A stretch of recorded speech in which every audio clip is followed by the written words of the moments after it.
Mga ka-OFW, mag-iingat na pala tayo ngayon.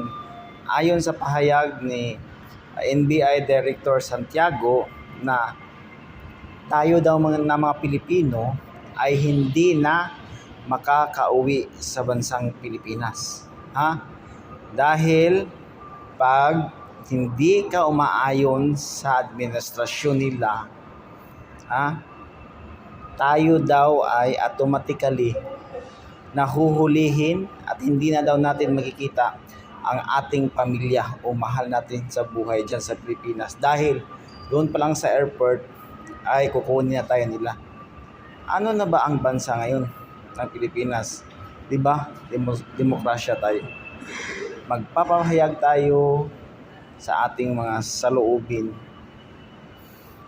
na hindi naman talagang ididiin sila. Kumbaga, ilalabas na natin ang sasaloobin natin kung ano ang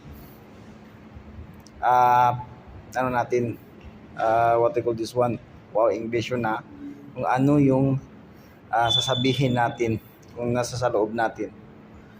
Tapos, wala tayong karapatan. Diba?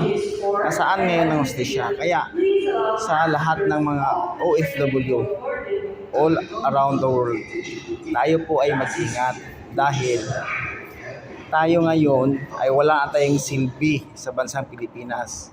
Diba? Sabi nila, tayo ang bagong hero sa bansang Pilipinas. Tapos ganito ang ginagawa. Tayo ay hulihin nila.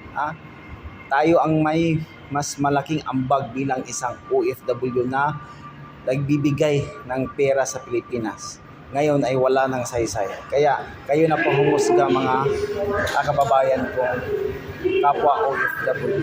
Ingat po tayo. God bless po sa lahat. Kaya ikaw, NBI Director Santiago, hindi naman ganun, sir. Hindi naman kayo magtatagal dyan lahat. Nga, sabi ni Diwata, lilipas din kayo. Balang araw, lilipas din kayo. Huwag niyong gigipitin ang mga OFW na nagpapahayag ng mga saloobin nila o kung sino man ang papanigan nila.